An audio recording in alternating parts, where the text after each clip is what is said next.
Okay, here we go. Car rant. I think you saw this coming. You knew I was going to have to weigh in on Trump declaring a state of emergency. And I bet you're overjoyed. Okay, let's look at the timeline of events yesterday. And you can look at my Facebook profile page to see that this is the case. First of all, Donald Trump loves Rich Jones. There's no question about that. He watches me closely. He watches my car rants. We all know he's a social media fiend, so he's all over me. He's probably going to watch this car rant. So, hey Donald, thank you for the emergency epidemic. Thank you. Holla back, Trumpy. All right. So here we go. So clearly, and why do I say that? Let's look at the timeline. The day before yesterday, that would have been Wednesday. Wednesday, Trump says no to the opioid epidemic. I'm not gonna declare it a state of emergency. It's not a state of emergency. That's reserved for the Zika virus. Because we just freaking know that the Zika virus is taking people out left and right. I mean, holy shit. Zika virus. I mean, I'm scared of the Zika virus today.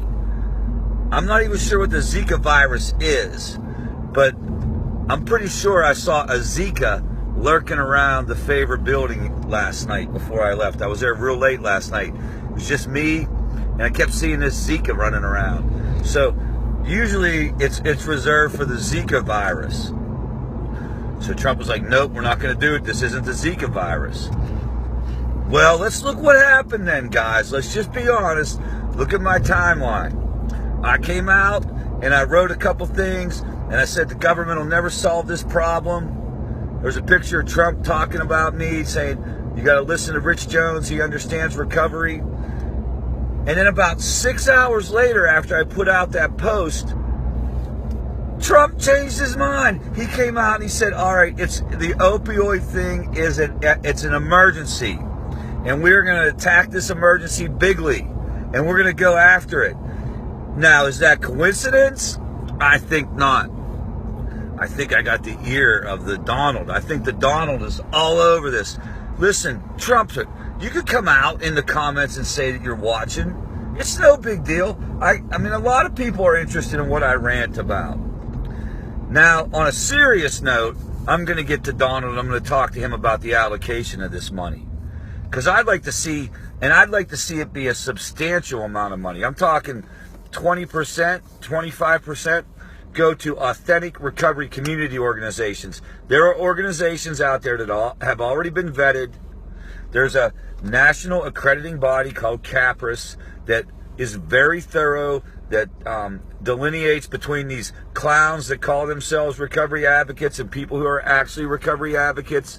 And you know, there are organizations with great infrastructure, great governance. There are a lot of places that this money could go that would make a heck of a difference. And here's what we need. We need it to go to organizations that are willing to get aggressive. We need this money to go to organizations that are willing to do something other than clinic-based traditional services. Because here's what I believe.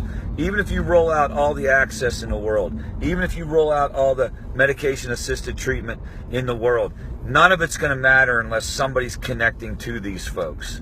Come on, you got to use your head. None of this is going to matter.